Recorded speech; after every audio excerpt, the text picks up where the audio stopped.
피자, 햄버거, 김치, 쌈 등 세상 모든 음식의 원조가 중국이라고 주장할 것인가? 사이버 외교사였던 방크가 세계 최대 청원 사이트를 통해 최근 중국 행태를 비판했습니다. 지난 19일 방크는 전 세계 3억 명 이상이 가입한 청원 사이트 체인지 다다오르지에 중국의 한국문화 절도 행위를 규탄한다는 제목의 청원을 올렸습니다. 방크는 청원에서 중국 누리꾼과 소속사가 한국 고유 식문화를 훔치려고 하면서 김치와 쌈이 중국 고유 식문화라고 주장한다고 비판했습니다. 이어 중국은 이미 십수년 전부터 고구려와 발해 역사를 중국 역사라고 왜곡해 전세계에 홍보해왔고 한복을 중국 전통 의복이라고 억지 주장했다고 설명했습니다. 방크는 이는 중국의 맹목적 국수주의와 중화민족주의가 결합된 것이라며 중국 누리꾼과 기업, 중국 정부까지 개입해 노골적으로 한국 문화를 도적질하는 행위를 규탄한다고 말했습니다.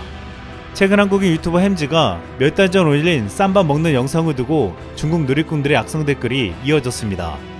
햄즈가 한 구독자의 댓글에 좋아요를 누른 것을 문제 삼은 것입니다. 그 댓글에는 이거 보니까 열받는다. 중국 놈들이 이젠 쌈도 자기네 전통 문화라고 하던데 라고 적혀 있었습니다. 특히 여기서 중국 놈이라는 표현이 번역기를 통해 중국어로 욕설로 번역되면서 논란은 더욱 커졌습니다. 이에 햄즈는 중국 분들이 오해할 만하게 번역돼 그 부분에 대해선 사과드렸다. 하지만 쌈이나 김치는 당연히 우리나라 음식이고 식문화라고 강조했습니다. 그러자 중국 누리꾼들은 중국 문화를 훔쳤다라는 어이없는 주장을 하며 사이버 테러를 가했습니다. 이 문제가 커지자 햄즈의 중국 소속사는 햄즈와의 계약을 해지하기 이르렀습니다. 햄즈는 중국 활동을 위해 김치를 중국 음식이라고 말해야 한다면 중국 활동을 하지 않겠다는 입장을 당당하게 밝혔습니다. 중국은 한국의 문화를 노골적으로 자신들의 것이라고 우기면서 점점 더 어이없는 일까지 벌이고 있습니다. 최근 한 온라인 커뮤니티에서는 중국의 렌렌이라는 피트니스 사진작가가 중국인 모델을 대상으로 한 화보가 논란이 되었습니다.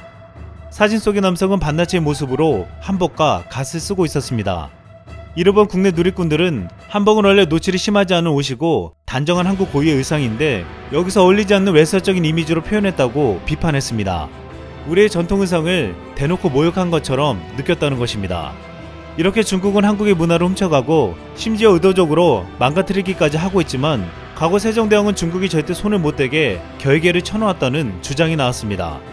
최근 각종 온라인 커뮤니티에는 중국이 훈민저금을 자기네 거라고 못 우기는 이유라는 제목의 글이 올랐습니다. 그 이유는 훈민저금의 서문에 등장한다고 말했습니다.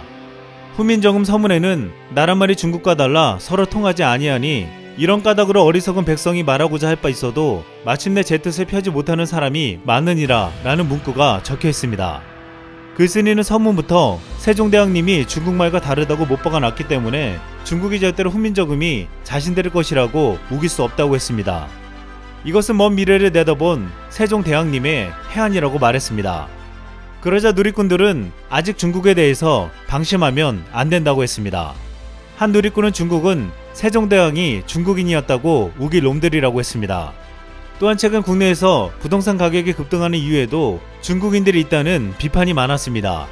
중국인들이 2017년 이후 지난해 5월까지 산 국내 아파트는 3조 1691억 원에 달했습니다. 중국인들은 대출 제한을 받지 않고 세법의 빈틈을 이용해 국내 부동산의 투기를 일삼은 것입니다. 또한 최근 한 중국인이 국내 은행에서 59억 원을 대출받아 이태원의 한 주택을 78억 원에 매입해 논란이 벌어졌습니다. 이들이 국내 금융기관에서 고액의 대출을 받을 수 있었던 이유는 근린생활시설을 포함한 상가주택을 매입했기 때문입니다. 외국인이 국내 금융기관에서 대출을 받아 일반 주택을 구입하는 것은 사실상 불가능하지만 상가나 상가주택은 감정가격의 60%에서 최대 80%까지 대출을 받을 수 있다는 점을 이용한 것입니다. 중국인들은 이렇게 허점을 노려서 문화를 강탈하려는 시도뿐만 아니라 국내 부동산 가격 상승에도 영향을 주고 있습니다. 최근 한국의 문화는 전세계적인 한류 확산으로 인해 점점 퍼져나가고 있습니다. 그 중에서 코로나 팬데믹 상황에서 더 커진 넷플릭스를 통한 한국 드라마는 선풍적인 인기를 끌고 있습니다. 이미 킹덤 시리즈를 통해서 한복이나 갓 등 한국 고유의 문화에 전 세계인들은 관심을 가지기 시작했습니다. 최근 넷플릭스 드라마 스위트홈은 지난해 12월 공개된 후 한국을 포함해 말레이시아, 필리핀, 싱가포르, 대만, 카타르, 태국, 베트남 등 11개국에서 넷플릭스 차트 1위에 오르는 기염을 토해냈습니다. 초반 성적은 최고의 히트작 킹덤도 앞선다는 평가를 받고 있습니다. 업계에선 동명의 웹툰 원작이 갖춘 탄탄한 스토리와 강력한 팬덤이 드라마 흥행을 이끌었다고 분석하고 있습니다. 현재 스위트홈은 작품 공개 이후 첫 4주 동안 전세계 2200만 유료 구독 가구가 시청하는 대박 흥행을 기록하고 있습니다. 넷플릭스는 지난 2015년 이후 현재까지 한국 콘텐츠에 7,700억 원을 투자했습니다. 한국의 콘텐츠가 전 세계적으로 경쟁력이 있다는 것을 알았기 때문입니다. 특히 한국 웹툰은 영상으로 만들기만 하면 대박 흥행을 하면서 영화 드라마 업계에서 흥행 보증 수표로 자리 잡고 있습니다. 이제 넷플릭스에 이어 애플 TV 플러스와 디즈니 플러스도 가세하여 한국 오리지널 콘텐츠 투자 경쟁이 벌어지고 있습니다. 애플 TV 플러스는 한국계 미국 작가 이미진이 쓴 동명 소설 드라마 파친코를 제작합니다. 이 작품에는 배우 이민호, 정은채 등이 참여하는 것으로 알려져 있습니다. 애플 TV 플러스는 올 중반기 한국 시장에 서비스를 시작하며 앞으로 한국 구독자들을 모으기 위해 이 드라마를 내세울 것으로 보이고 있습니다.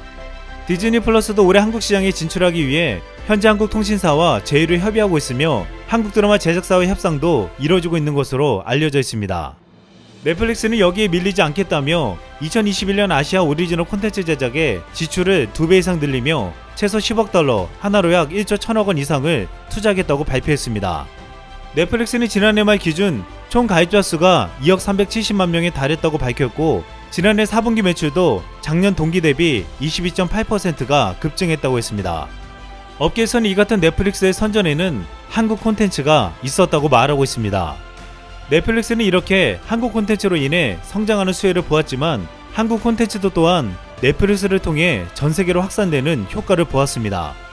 그러면서 한국의 문화는 콘텐츠를 통해 자연스럽게 전 세계를 향해 퍼졌는데 그러자 중국에서는 이를 시샘하고 원래 자신들의 것이었다고 주장하고 있는 것입니다. 넷플릭스의 창업자인 리드 헤이스팅스는 중국 시장에 진입하기 위해 시간을 투자한 적이 없다고 밝힌 바 있습니다. 헤이스팅스는 지난해 CNBC와의 인터뷰에서 넷플릭스는 수년 전 중국 정부로부터 거절당했다면서 그 다음부터 수년간은 중국의 어떤 시간도 투자하지 않았다고 말했습니다. 이어 인도, 한국, 일본, 인도네시아 등 중국의 아시아 지역에서도 많은 기회가 있으며 유럽, 라틴 아메리카 지역에도 기회가 있다고 말했습니다. 중국은 거대 시장이지만 전혀 미련이 없다는 것입니다.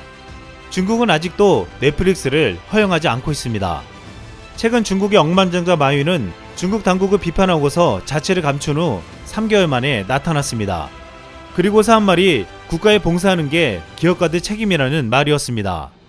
한 국내 네티즌은 수틀리면 다른 나라한테도 보복하는데 자국민에게는 더 심할 것이라고 말했습니다. 그러자 또 다른 네티즌은 이렇게 말했습니다. 저 마윈은 그 마윈이 아닐 수도 있음. 이상 쓸멍이었습니다.